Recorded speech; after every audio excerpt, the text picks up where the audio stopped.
And with that, we also have Professor Riccardo who has joined us. We are going to do introductions in a moment. We are going to do proper introductions, run a poll, get to know you guys well, and tell you about the main challenges of B2C e-commerce in a bit. But in the meanwhile, I just want to give the audience who are still dialing in, who are still connecting to the Zoom room, a minute to set up and get comfortable over there. So in the meanwhile, do let us know the city that you're dialing it from. So Nisarg from Mumbai, Kanchan from Mumbai. I saw another Rohan. Oh, I saw Rohan from Thane. Okay, good to see you, Rohan. And Siddharth, all of you, good to see you. Hi, Garv.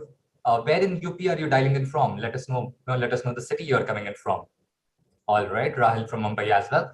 So welcome to all of you. Thank you for being so punctual and thank you for being on time. It's really wonderful to see the spread. I've literally seen audience from all over the country. I see Garv from Kanpur, Ravi from Delhi, Prajakta from Mumbai. So really a complete spread across the country. And we are close to around 175 attendees right now. So really good to see that people being punctual and coming in on time. With that, let me kickstart this session. Let me do brief introductions before I move on to the more detailed introductions. So my name is 𝗀𝗲𝗻𝗂𝗲𝗏. I'm a co-founder and director at Seed Global Education LLC. We are a US registered company where we work with international universities, so international universities of repute, and help candidates like yourself connect and experience the teaching and learning methodology at these universities through the various masterclasses that we conduct. We do masterclasses almost 3 to 4 times in a week, and this is across the top universities in the world. And today's session is one similar session where we are interacting with Politecnico di Milano, which is amongst the top technical universities in Italy, based in Milan, which is the capital city of Italy. And we would hear from their professor of logistics and e-commerce, logistics, about how your B2C e-commerce is evolving and how it's complicated. We'll also hear from the admission officer, Ms. 𝗀𝗲𝗿. She's an Indian origin person, but based in Milan for many years. And she's handled admissions and recruitment for a number of institutions and various programs at MIT and elsewhere. So we are going to hear from her as well in a bit. But before we hear from both of them, let me run our first poll for the evening. So this is going to be live on your screen in a second, where I am trying to find out which year do you intend to start your postgraduate education? Are you looking to study, do your master's in 2022, 2023, 2024, or if you're still undecided, let us know the year that you intend to start your master's education. All right.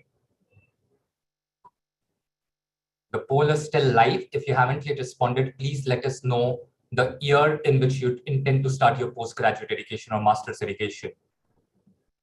Okay, I have around 75 responses. I'm going to keep this open for another 15-20 seconds. I have more than 200 people in this webinar right now.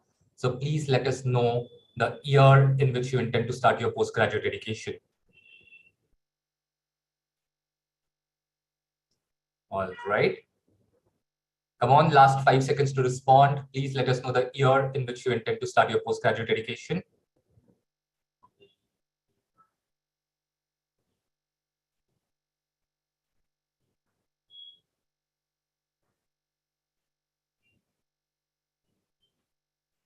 All right.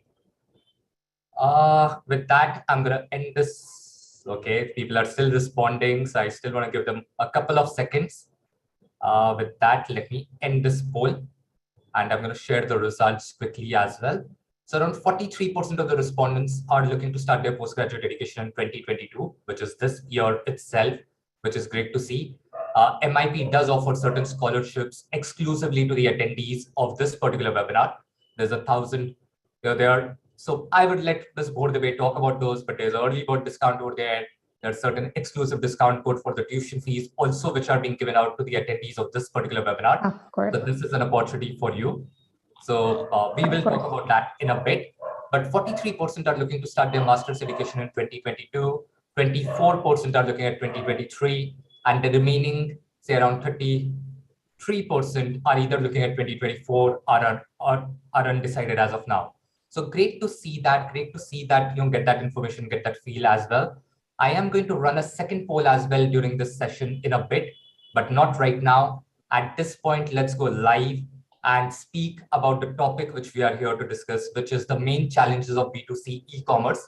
If those of you who are keeping track, you know that in recent years, diffusion of B2C e-commerce has increased massively, right? In India, you are seeing, of course, Flipkart, Amazon dominating the scene.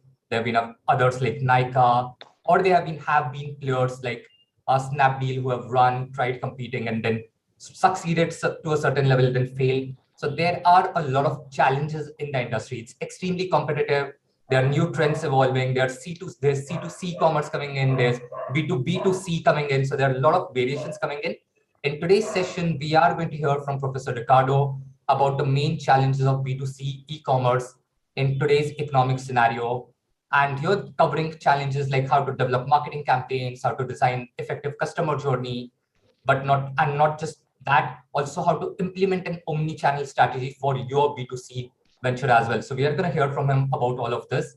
To introduce him briefly, of course, he's got a stellar profile, so there's a lot to cover over there. But Professor Riccardo is an associate professor of logistics and production system at Politecnico di Milano, which is also called as MIP. As I said, it's amongst the top technical universities in Italy, based in Milan. Since 2016, he has been the director of their Flex Executive MBA program as well. He's also the scientific director of two observatories, mainly the Electronic Invoicing and B2B E-Commerce Observatory and the B2C E-Commerce, and the director of Digital Export Observatory as well. So you're really stellar credentials over there. As I said, he's a member of the Italian Association of Professors of the Industrial Plants Design and Management, and the author of more than 30 published papers in international journals and conference proceedings, mainly on the subjects of logistics, supply chain management, B2C and B2B e-commerce. He also holds a PhD in management economics and industrial engineering and a Master of Science in Management Engineering from MIP. So with that detailed introduction, let me hand it over to him. Let me invite Professor Riccardo to tell you or talk to you more about the main challenges of B2C e-commerce today. Professor, are you able to hear us? Okay. Yeah. Okay, good evening, everyone. Can you hear me? Yes, we can. Okay, excellent. So thank you very much for your invitation. I'm really glad to be here. And I'm gonna now to share my screen. Of course. I will stop sharing mine, Prof, in the meantime. I will stop my screen share and you can project your PPT. Okay.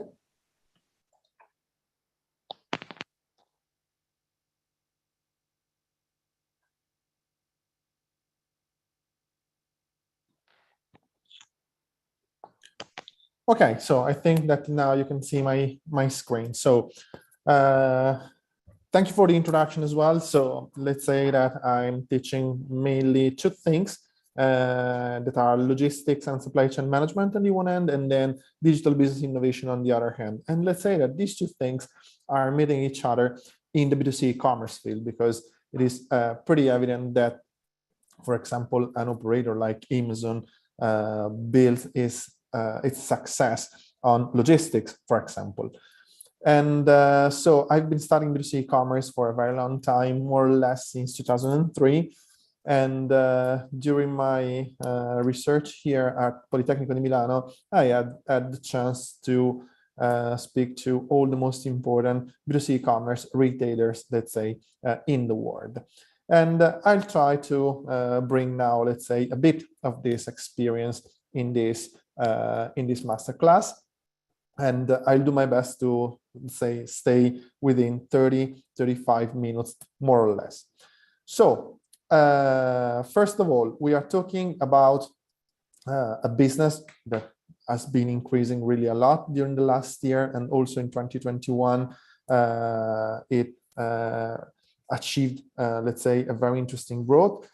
If compared to 2020, we registered plus 17%, and the overall value of B2C commerce in the world is 3,400 billion euros. Let's say that it has grown more or less in all the main areas, United States, Europe, China, and of course also India. But I don't want to go into the details of the numbers now, but I would like to go through, let's say, the topic, the title of this presentation, which is the main challenges of B2C e-commerce. And what are the real, let's say, main challenges for a B2C e-commerce initiative? Because we are, let's say, considering a very competitive, let's say, environment, and somehow we can call it a kind of red ocean at the moment, in which a new competitor should compete with players like Amazon, like Flipkart, like Zalando. So it is a very hard market to stay in, definitely. So in order to answer this question, I would try to follow a kind of structured, let's say, approach. And I would start for, obviously, the main objective of a B2C e-commerce initiative, which is, let's say, the turnover. So, by the way, let's say that the turnover is not the only objective of a B2C e-commerce initiative, especially if we consider, let's say, more traditional players that, let's say, use the B2C e-commerce in order to support also the omni-channel experiences for their customers. But let's assume for a moment that generating turnover is the main objective. So pretty simple, turnover is the product of two factors. The two factors are the number of orders and the average ticket. And of course, the first point is to increase the number of orders. But then for, let's say, a B2C e-commerce operator, what's the way to increase the number of orders? We have to move on a double, let's say, perspective. First one, the number of visits. The second one, the conversion rate. So if I want to increase my number of orders, first of all, I have to attract visitors on my website. And if I want to increase instead the number of orders, again, I have to increase also the conversion rate. And the conversion rate, let's say, is a measure of the capacity of my website to, let's say, transform a visit into an order. And so I would like to share also my iPad, if I can. I'm trying to connect to the meeting. If you can accept me and give me the possibility to share my screen. I'm here. Okay, let's see if it works.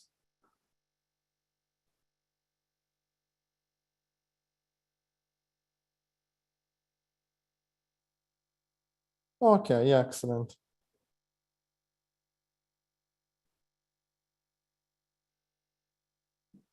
Can you see my screen now?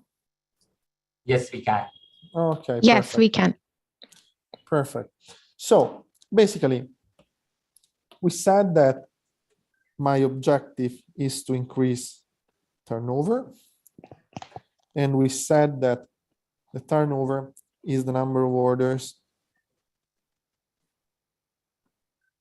times the average order value. And the number of orders is the number of visits times the conversion rate. So in other words, I have that my turnover is the number of visits times the conversion rate times the average order value. And this is very, very simple. So this is true for all the websites.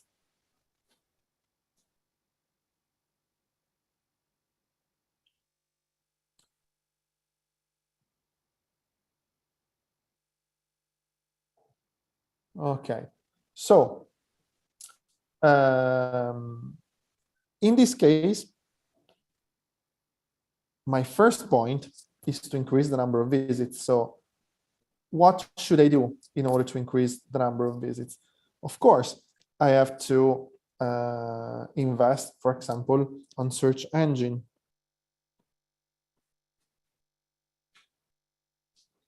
I have to invest on social networks.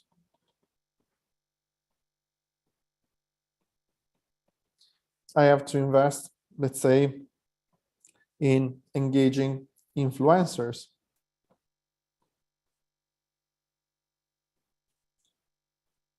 I have to invest also in brand awareness.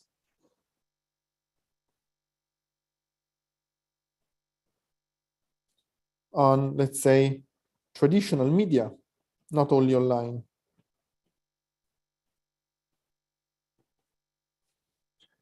And so on and so forth. So, for example, here I have online marketing. Here I can have, let's say, offline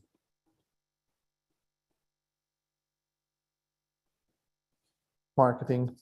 So definitely my capacity to invest and to attract visitors is the first main challenge.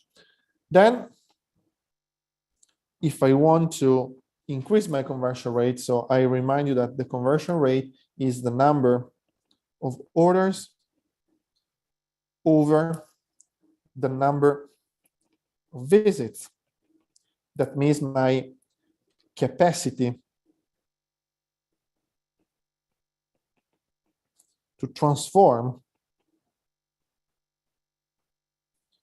a visit into an order. And that's fundamental. So if I ask you, please use the chat to answer, use the chat to reply. If I ask you, what are those things that in your opinion affect the conversion rate the most? What would you tell me? Try to use the chat to answer.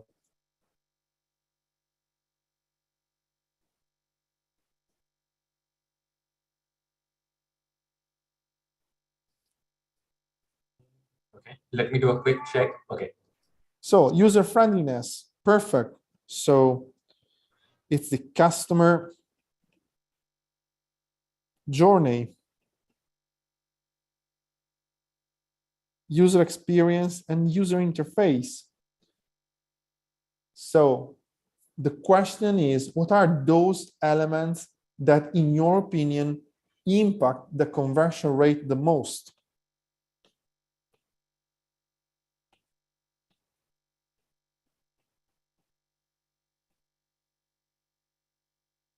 Easy way to pay.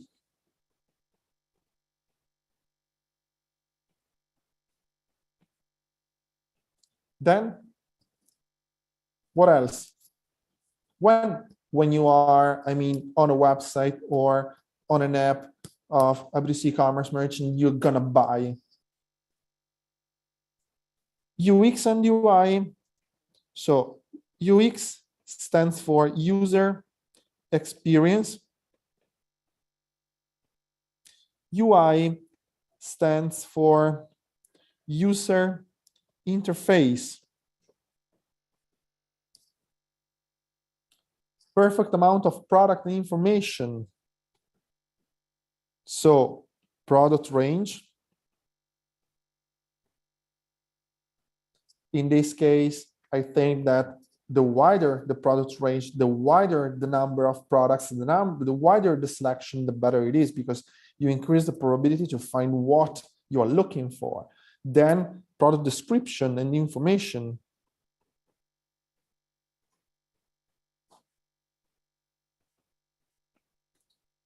Then what else?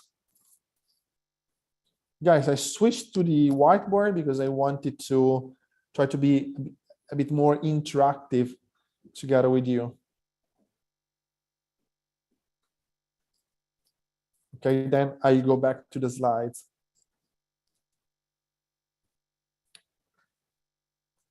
So customer journey, payment system, product range, product description, I would say service. For example, the order cycle time,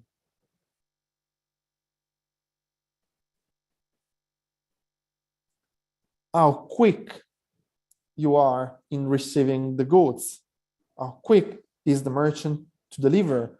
Okay, very good. Reviews.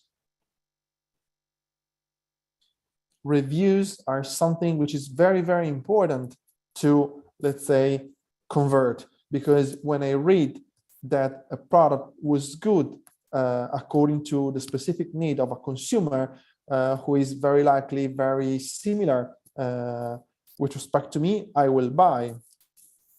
Then discounts, price, of course, these are very important. So price, product range, so price, selection, service, and usability. So if I had to identify the most important one, I would say the journey, so the user experience that you could provide your customers with, the selection, which is the product range, then the service that the merchant is offering.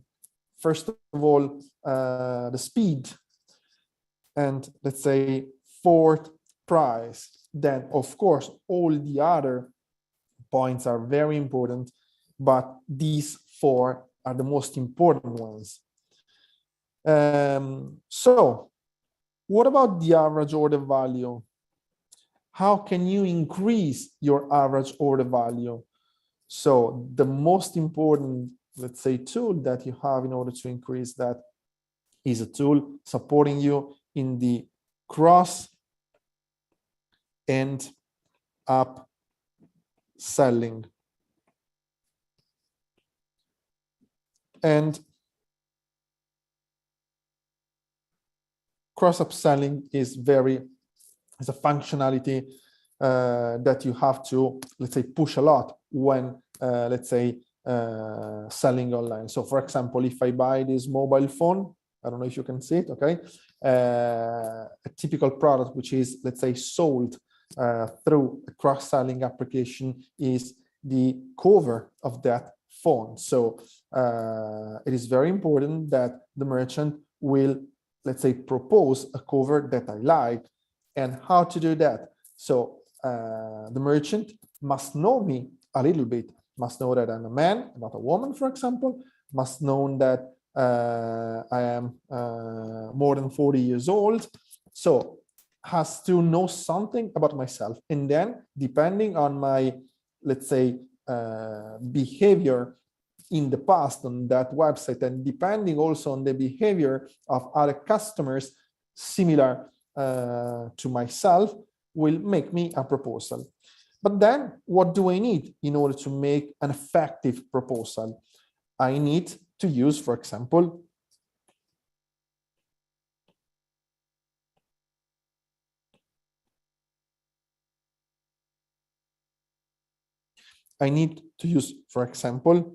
an artificial intelligence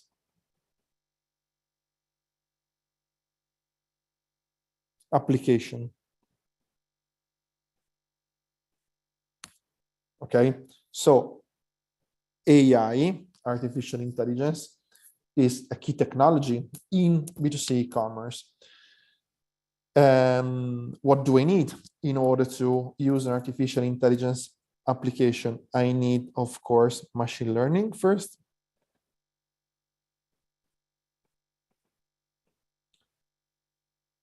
And I need, of course, so Palak, it's not GOS, it's cross, C-R-O-S-S.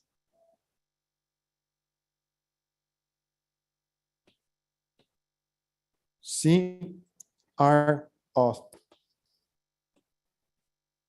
Cross-selling.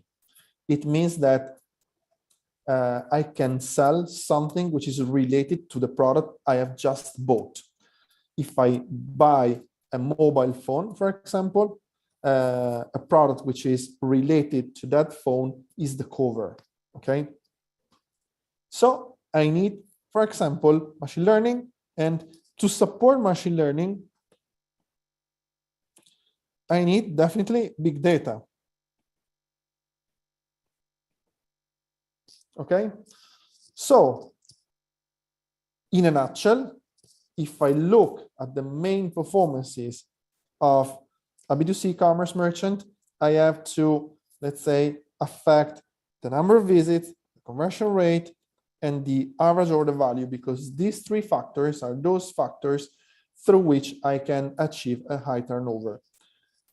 And now, to recap, if I consider the visits,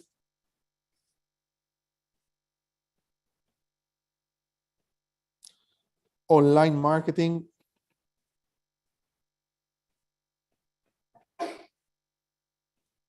is the main challenge. And it is not easy at all, because I have to compete, with other players that are very big, very large, that have a huge amount of data, that have a huge amount of money to invest in marketing online, and then can have even better results on the, let's say, search engines, on the social networks, and so on and so forth. Okay, so it's not easy to address the online marketing part. We have to discover new tools. We have to discover, let's say, new ways in order to perform in an effective way here. If I consider the conversion rate,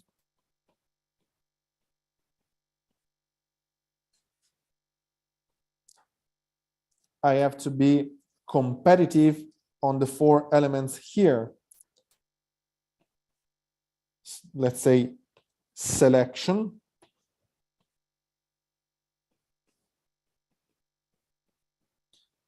price,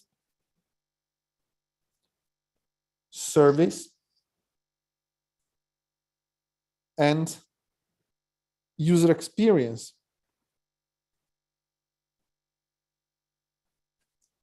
So how I can improve my user experience? First of all, a very important element is the platform that I'm using.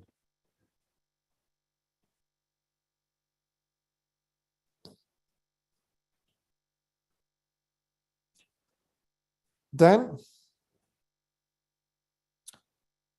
the average order value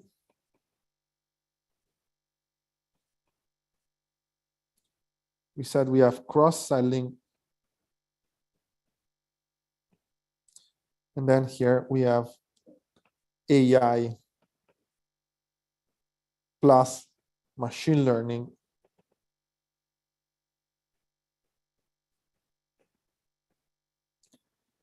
and big data. So in our master program devoted on e-commerce, we will have a specific section on online marketing, on platform, on user experience, on also new technologies like AI. And what is one thing that, in your opinion, impacts in a significant way, for example, on these three things? On the service, time, what is that thing that has a very strong impact on the delivery time? What is that thing that could impact also price? What is that thing that has an impact also on the management of a huge selection? It's logistics. When we sell products online, logistics is key, because we have an impact on the service level. So having an effective and an efficient logistics system will give us the possibility to deliver our products quickly. So, for example, the standard delivery time in Europe for a certain product is 24 hours, whatever. So Amazon delivers within 24 hours. They do the picking very quickly. They manage the full supply chain with specific focus on the last mile delivery. Then we can have an impact on price, because if we are efficient, we can reduce the delivery cost. And if we reduce delivery cost, we can also have an impact on the price seen by the consumers. And then on selection, because if we have to manage millions different items, so if we think about a B2C e-commerce player like Amazon, they manage in their warehouse network more than 200 million pieces only in a country. Okay, then if we consider Amazon worldwide, so we are talking about several hundreds millions of different items. Okay, and then they have to manage them in a very efficient way. Otherwise, their inventories would be too much. So they have to keep inventories under control. They must manage the flows in a very effective way. So logistics is an essential part here. And if I consider logistics when I sell products, logistics is also a key for the economic sustainability of a B2C e-commerce operator.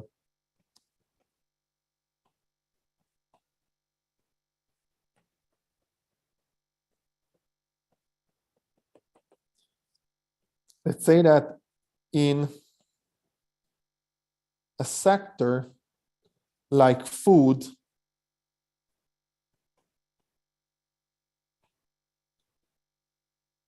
this is particularly hard to be achieved, because if we consider food, and if I consider my grocery shopping, every time I do my grocery shopping, I, let's say, order many pieces altogether, 50, 60, 70 different pieces, and then the picking activity in that industry is very, very important. Also, the delivery is very important, because we have to deliver the products using, let's say, temperature controlled means, and so on and so forth. Palak is asking, can you explain price and logistics again? What is the relationship between price and logistics? So thank you very much for this question, because I was quick. I'm trying to tell you many things in this lesson, but I missed maybe one step. Why logistics is a key in affecting the price? So, of course, every time we order something on a B2C e-commerce website, we have to pay for the delivery. But this is not always true, in the sense that there are many players, like, for example, Zalando here in Italy, like Amazon, for which we don't have to pay for the delivery. So, for example, Amazon, with its program, which is Amazon Prime, asks us more or less 40 euros, $40, whatever, per year, okay? And in these $40 per year are included all the deliveries of the year. So it's like, I do not pay for the delivery. It is a kind of loyalty program. It's not a logistics issue there, okay? So basically, the price of the product, so the price seen by customers in many cases is the price of the product without the delivery cost plus the delivery cost, because we put everything together, and so consumer has a perception that they are not paying for the delivery, but this is not true, of course. So being efficient in logistics is a key. So now I go back to my slides. Let's say that this part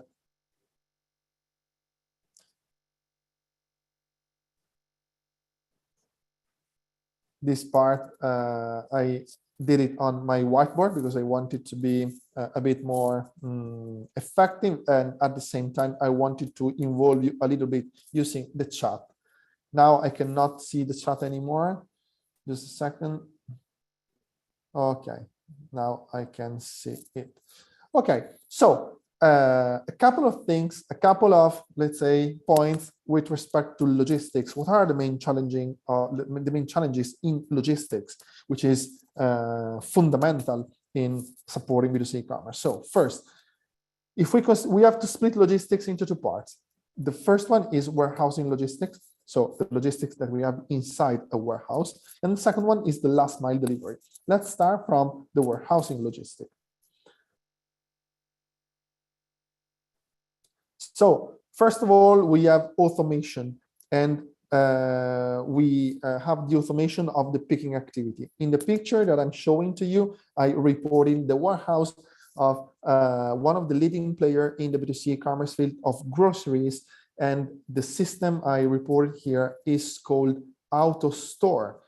AutoStore is a kind of automated system that can be used in order to pick products in the grocery sector. So there's a grid like the one you're seeing here, and in each, let's say, square of the grid, we have many boxes that can be moved by the robots that you see over the grids there. These robots basically bring the boxes in front of a picker who picks, let's say, the products. Automation is a key challenge, is determinant, is the future in the B2C commerce, for example, in the groceries. Why? Because, as I said before, when I do the grocery shopping, when we do the grocery shopping, we buy many products all together, and then the picking activity is particularly important, and then is particularly expensive. So if we want to have a positive economic impact, what we have to do is to automate here, very likely.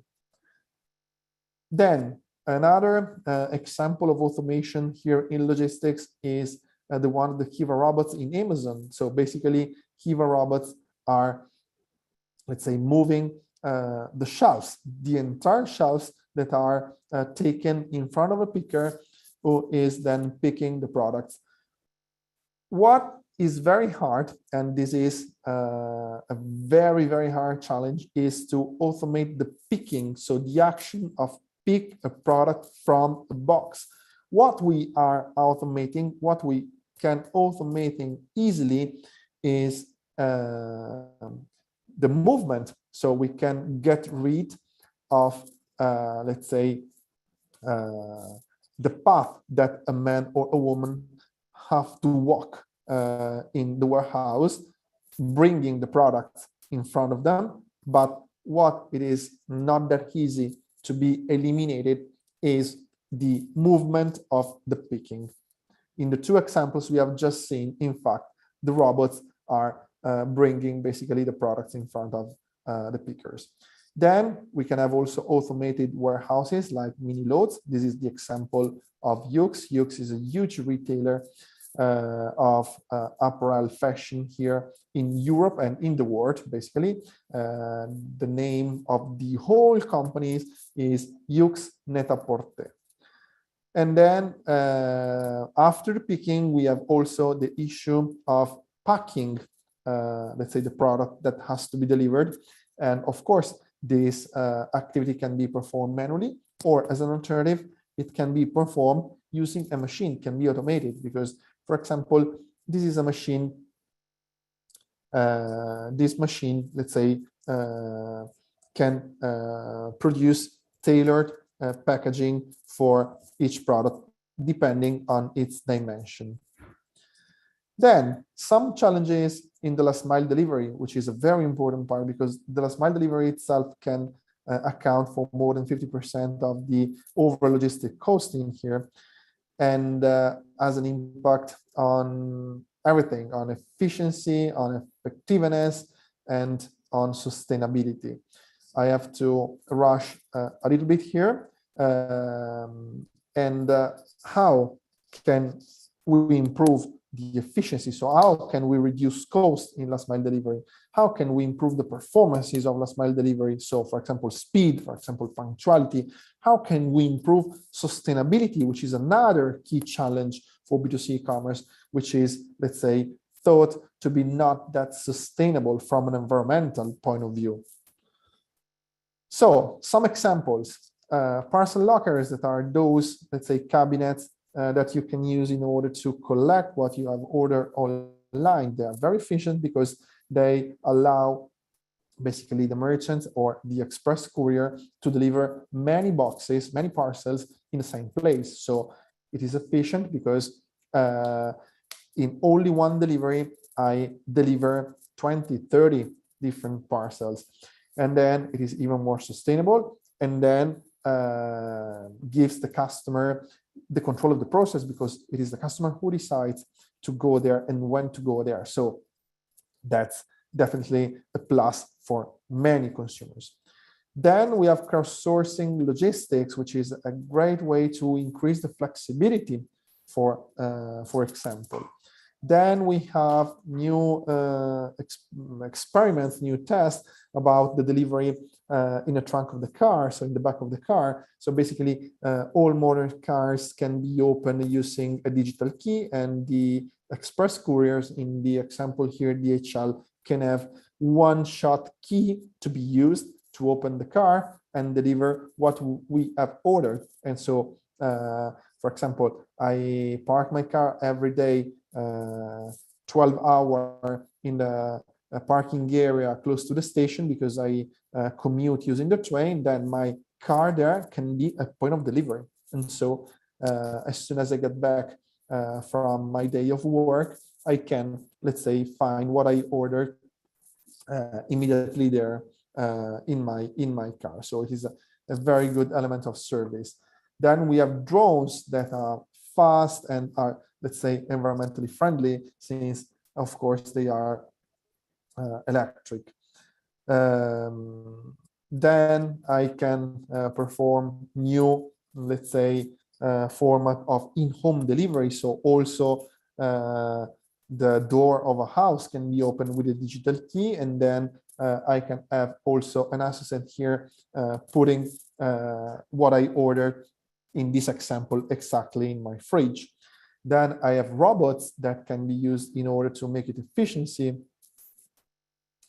And I can have also solutions to, let's say, reduce the price of the delivery, providing customers with high service level, for example, dynamic pricing. So if, I don't know, Palak and I live close, let's say in the same area, in the same street, for example, and I have ordered something and I selected a time window to receive what I ordered, which is tomorrow between 8 and 10 a.m. and Palak will buy something after my order. Palak will see a lower price if choosing, let's say, the time window exactly the same time window I choose, because since the operator has to come to visit me and to deliver what I ordered, it is definitely cheaper for them to come also for Palak.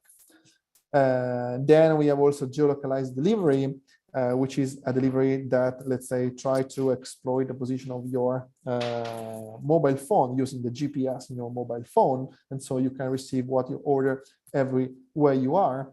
Then in order to increase the sustainability, you can use, let's say, green vehicles, electric vehicles, for example. Then in order to be also sustainable, you can adopt innovative packaging. In this case, in the example, I put, let's say, a dish that can be eaten, and so more sustainable than this. And then we can also experiment doing something, and we are experimenting here. We are working here because we conduct also research here. So I'm the director of a group performing research in the B2C commerce area and also in logistics supporting B2C commerce. So, and we are studying also a system that we call VRP AP. What does it stand for?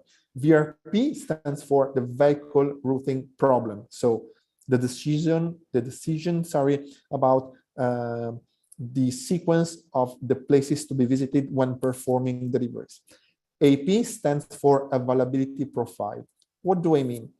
Imagine that I can build an availability profile of people at home. So imagine that I can know that in my house, from 8 in the morning to 9 in the morning, I have the 90% of probability to find someone at home.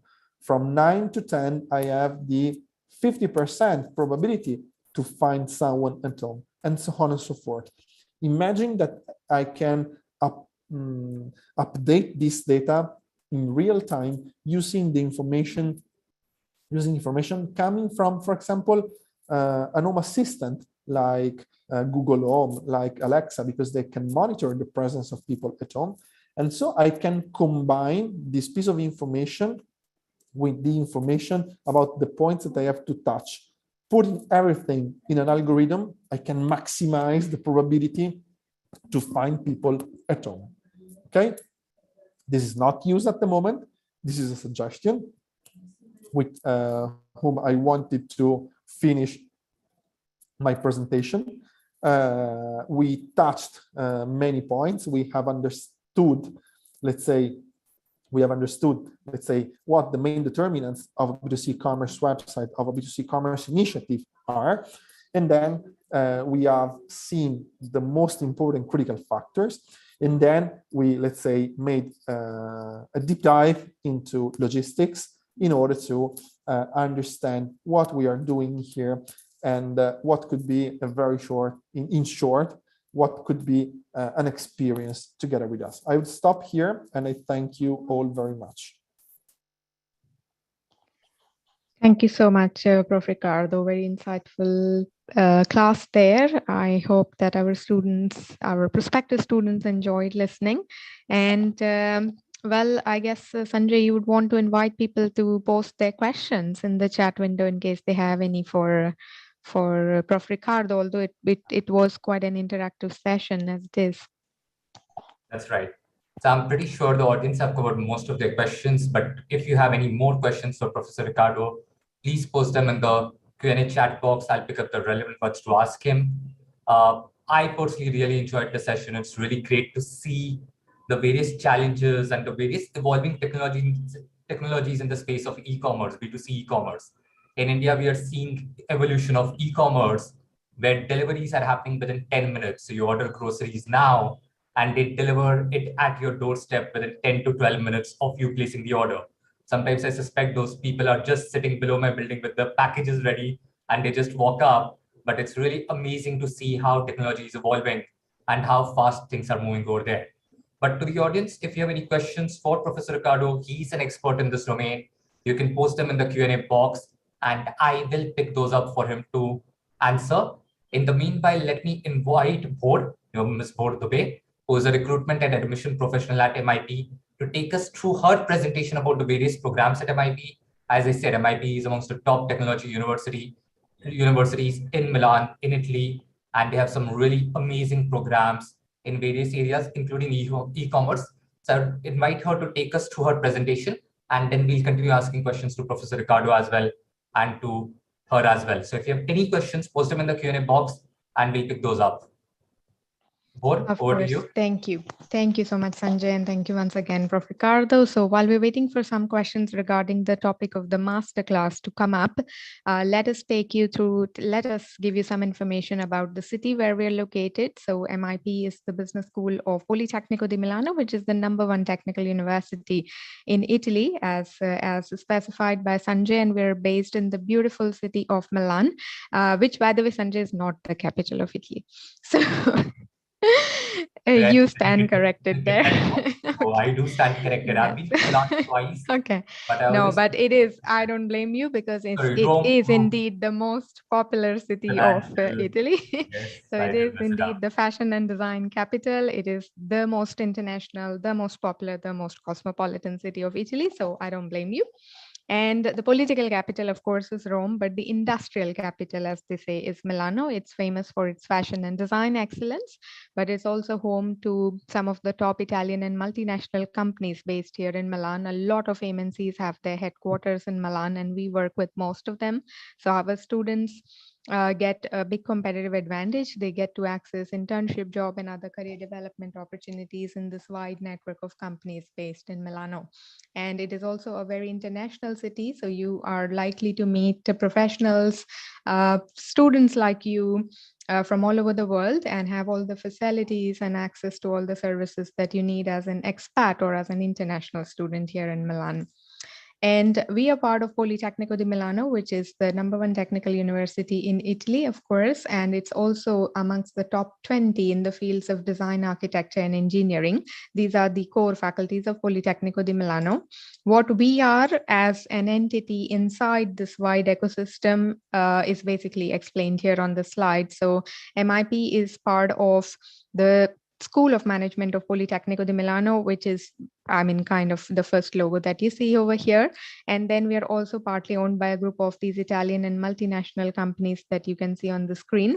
Some of these are very big players like IBM, Vodafone, Microsoft, Whirlpool, Carrefour, etc. And these companies not just sit on our board of directors, they also help us in designing and in revamping the syllabi of different master and MBA programs that we offer. So we impart only those skills that are demanded by the job market, and we gradually scrap out skills which are no longer in demand by modern companies. This is the main role played by them. And they, of course, roll out internship, job, and other career opportunities for our students during and after the program. What you see on the screen is just the tip of the iceberg. We work with more than 9,000 companies overall. Okay. And yes, so some stats here. I said we touched this year a mark of just over 9,000 company contact points for our students. Okay, we are very well accredited. So recently we have received the prestigious AACSB accreditation, adding to the already held AMBA and AQUIS accreditation that we had before. So this brings us in the, let's say, the top creamy layer of business schools, as it is called. So we are now part of the top 6% of the business schools in the world, which hold the AACSB, the AMBA, and AQUIS accreditations together, called the Triple Crown. And we are also very well ranked in the Financial Times ranking. Our reference ranking, of course, is QS, according to which Politecnico di Milano, our parent university, is the #1 technical university in Italy.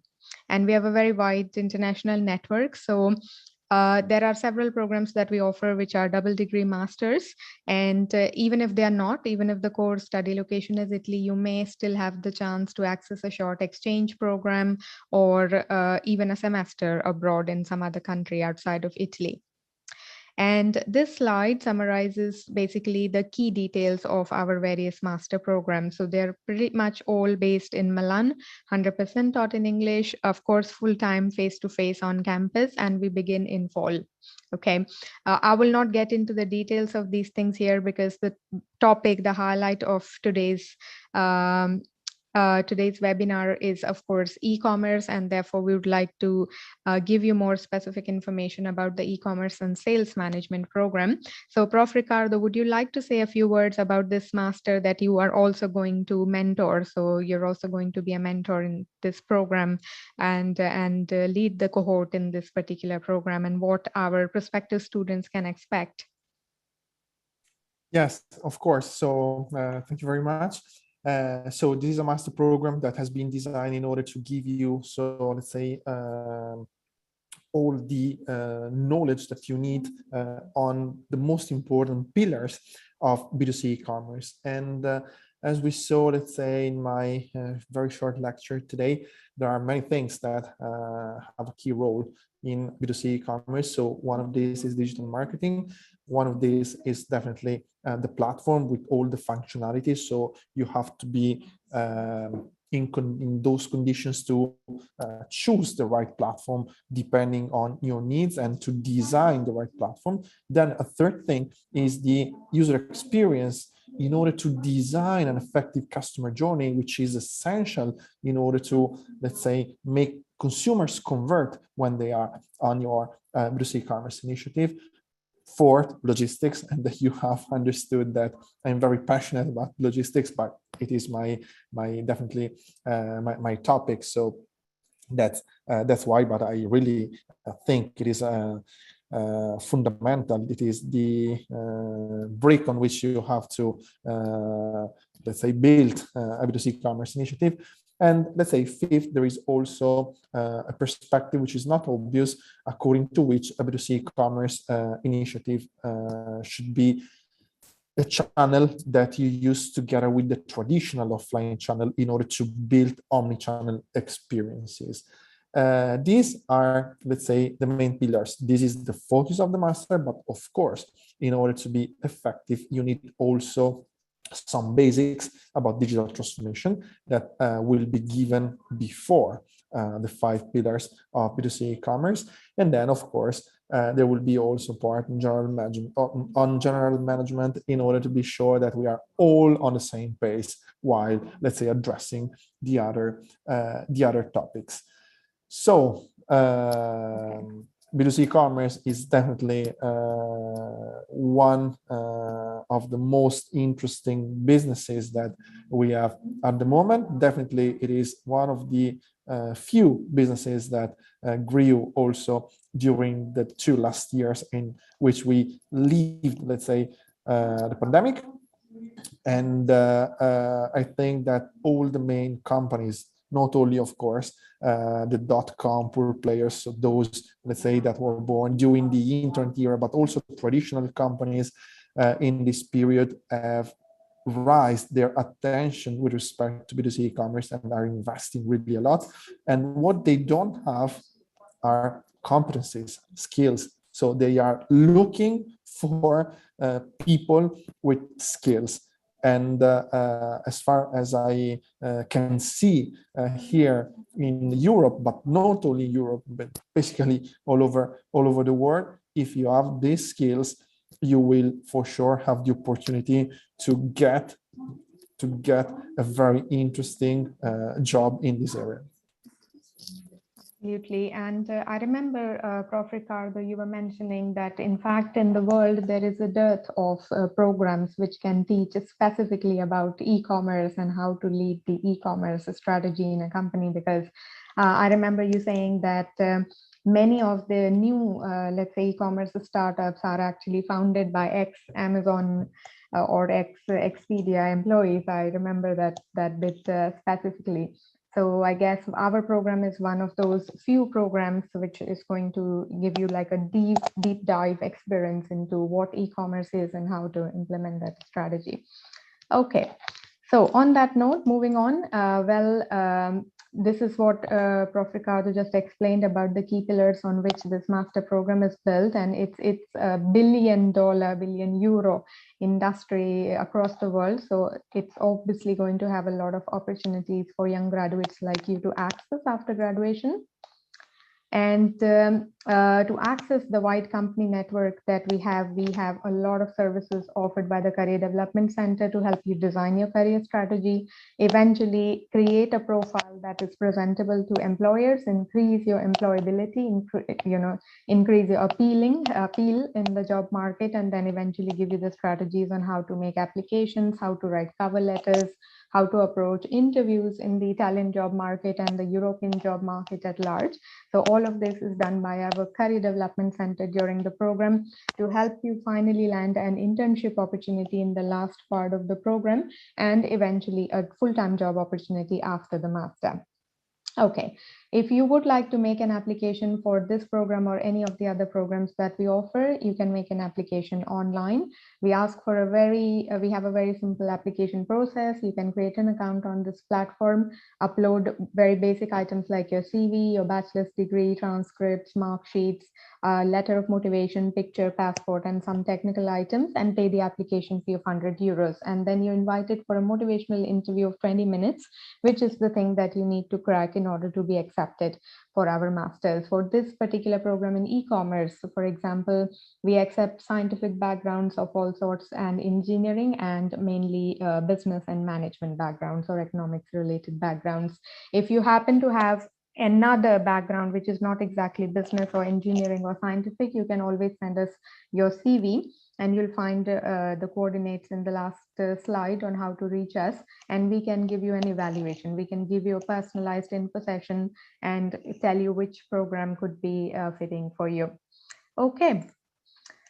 And now for the most interesting part. So I'm sure some of you are here to get the special discount code that we have prepared for you. So let me explain that in detail. The tuition fee of this program and most of our master level programs is 18,500 euros. And if you make an application by tomorrow we mean 11:59 p.m. Italian time, then you're going to receive automatically an early bird discount of 1,000 euros, and you will also be able to receive the special merit-based scholarship that we have created for the registrants and attendees of today's webinar, which is going to be 1,500 euros, which is a waiver. That's a special, let's say, contribution that you're going to get as part of your registration to the series of webinars organized by Seed Global. And to avail these, of course, on top of this, a special discount on the application fee, you need to use this discount code SEED27Jan2022 on our e-commerce portal when you're on to pay the application fee. By applying this coupon, you're going to get a reduction basically from 100 euros to 50 euros. So instead of paying 100 euros, you're going to pay 50 euros to submit your application if you manage to do it by tomorrow. So hurry up, anybody who's interested in applying for this year. We had the poll initially saying that a good percentage, almost half of the participants today were wanting to apply for the fall 2022 intake. So do not miss this chance. And well, yes, so take the opportunity to use the code. We are also going to send this in a follow-up message that you will receive on your mobiles and by email as well. Okay, on that note, I'm done for today, and I would like to thank Prof. Riccardo for his time and for the very insightful masterclass that was organized today. And thank you so much, Sanjay, for putting up this very interesting session for us. Great, like a very impressive number of participants. We still have over 250 people connected. We're in the last bit of the webinar, so very impressive. Thank you so much. And well, thank you, Prof. Riccardo. Thank you so much for your valuable time, and I hope you enjoyed speaking to our students. Thank you to you all. It was really a pleasure. Thank you, Professor Riccardo. Thank you both for doing the session. I still want to give our audience a minute or two in case they want to ask any questions, mainly around the admission process, around making an application, or any clarification they need on the scholarship or getting that application for you. You did cover it very clearly, but I still want to give the audience a chance in case they have any doubts. If you have any doubts regarding any of the, whether the application process or the topic that we covered in the masterclass today, you can still post your questions either in the chat box or the Q&A window, and I will pick up one or two of those relevant ones. I'm going to keep this active for the next 1 or 2 minutes. In the meanwhile, I'm going to run the second poll of the evening. I had said we would run another poll, and I hadn't done it sooner because we wanted to focus on the topic. The poll is live on your screen right now. The question which we are asking is, where do you prefer to pursue your master's education? Are you looking to go outside your home country? So if you're in India currently, are you looking to go outside the home country, so go outside of India to pursue your master's education? Or do you prefer to pursue your master's within India itself? I'm going to keep this poll live for another 10 to 15 seconds, so do respond. It would be great to know what your interest areas are, the geographies you're most interested in. And if you have questions for the session about the masterclass or about making an application to MIT, getting that application fee waiver, getting that early bird discount, if you have any queries, any doubts around that, post those in the Q&A box and the chat box, and I will pick those up. Okay, I have around 60 responses to the poll right now. So I'm just gonna wait for another 10-15 seconds for everyone to respond. So please do respond. I do see 250 people still being in this webinar. So do respond to this poll if you can. It would be great to see what is your preferred area or geography to study. And as I said, if you still have any questions left, post them in the Q&A box or the chat window, and I'll quickly pick those up as well if required. Of course. Thank you, Sanjay. And well, you have some coordinates here on the screens. Of course, you can follow us on all the social media platforms to stay updated about our future events. Our central email ID is infomasters@mit.polimi.it, in which you can possibly send us your CV, and we can do a personalized, let's say, pre-assessment and orientation session for you. I usually travel to India quite frequently, so I'm likely to be there around March, April. If any one of you would like to meet me personally and attend a personalized info session face-to-face, you can also book one by writing to me on this WhatsApp number, which you can see on the screen. And if we are not able to meet each other in your city, then we can always speak on phone. Okay, I guess we have covered most of the things for today, Sanjay. Is there anything? Oh, well, we have the poll results. Okay, well, this is very impressive. Okay, so it's 3% of audiences looking to study abroad. They're looking to go outside their home country. So mainly from India to possibly study in Europe, North America, or elsewhere in the world. So there's high interest to go abroad and study. And I think the biggest barrier which the audience faces usually is the financing, right? Is the cost of education. So having interacted with multiple dozens of universities, having been to Milan as well, and having interacted with 𝗀𝗲𝗿 at MIT for the last couple of months, we know that MIT is actually amongst the most reasonably priced universities in the whole of Europe. So they're very cost competitive, very vocational skill plus industry focused programs. So as you saw, e-commerce, their programs in fintech, other industry focused programs, and have really strong industry connects as well for job opportunities. So if you are looking to study abroad, MIT can be that really great option for you, which is cost effective at the same time, opens up a lot of career opportunities in the industry of your choice. With that, I'm going to stop sharing the poll result, and I'm going to take one question which has come in, which is from Saurabh. The question is around the fee structure at MIT. Can you please elaborate on that? How much can the students expect to spend their studies over there? Of course, yes. So our fee for most of the master, in fact, for all of the master programs is 18,500 euros. And the exception to this is the luxury management program, which is 21,000 euros, for which in any case, we don't offer any scholarships, but for those costing 18,500 euros, the easiest scholarship that you may avail is this special discount that we have created for you, which includes the early bird discount of 1,000 euros plus the special discount of 1,500 euros for the attendees of today's webinar. This is the easiest that you can avail.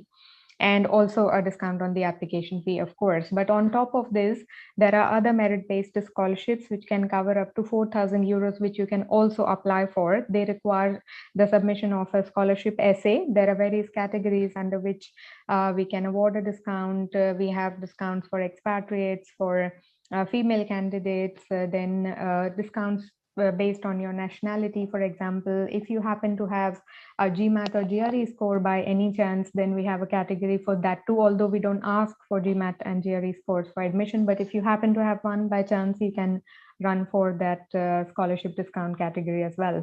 So we have various categories. The important thing to remember is that they can cover a maximum of 4,000 euros. But as part of your attendance today, I advise you to take advantage of the fact that if you make an application by tomorrow, you get to have the early bird plus also the special waiver we have arranged for you.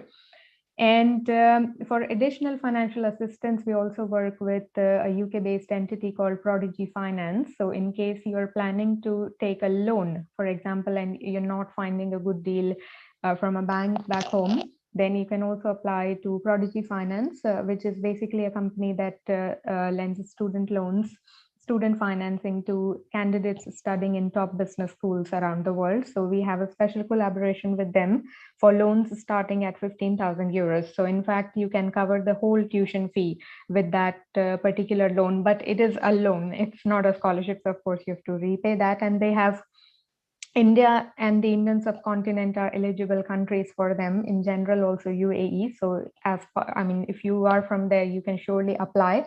They give a specific offer to each and every candidate. So you'll have to apply and see what's the deal that they're proposing. But the opportunity is there. Okay, so that's a bit about financing and discounts.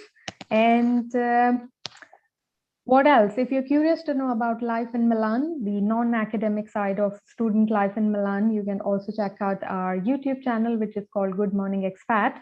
And I, for some reason, do not see the chat window, so I'm unable to post the link of that, but you can kind of help yourself. It's called Good Morning Expat. It's a medium for prospective young students like you who are wanting to perhaps choose Milan as a study destination for their postgraduate studies. And we have very interesting videos on cost of living, on where to buy Indian groceries, for example, all the non-academic matters that are also important. We understand for students like you who are planning to have their study abroad journey or their study journey abroad. Okay, so I guess, Sanjay, we've covered every bit, and I take the opportunity to thank once again Prof. Riccardo and you as well. And it has been a great session overall. So thank you to all the lovely students who have connected today. Have a very, very nice evening, you guys. And I hope to see some of you in the info sessions, possibly in some other interactions in the coming days. And don't miss the deadline of tomorrow, I insist again. And hope to see you, some of you on campus as well, eventually in September. Thank you very much. Thank you again, board. Thank you, Professor Riccardo. Thank you for doing this. Please go ahead. Thank you. Thank you to all. It was really a pleasure, and hope to see many, many students. Bye. Thank you again. Absolutely. I'm quite confident. To the audience, I have posted the link to the YouTube channel, Good Morning Expat, on the chat. Thank you, so that's easier for you to find. Thank you, I will vouch for this. I've been to Milan twice. It's amongst my favorite cities in the world. It's beautiful. The architecture, the vibe of the city, everything is superb over there. So do check out that YouTube channel. It can give you amazing insight into the life in Milan. And I have also posted the discount code, which is SEED 27 Jan 2022, which gives you the discount on the application fee waiver, plus makes you eligible for exclusive scholarship, which is being offered to candidates attending this session.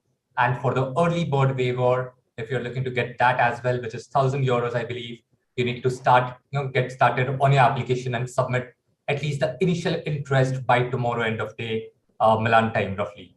So please do so, make the most of this opportunity. And thank you again for attending this session. I'm quite confident that you enjoyed it and found it useful. So thank you for being a patient audience. We really loved interacting with you. Thank you, everyone. Have a good evening, everyone. Take care. Bye-bye. Take care.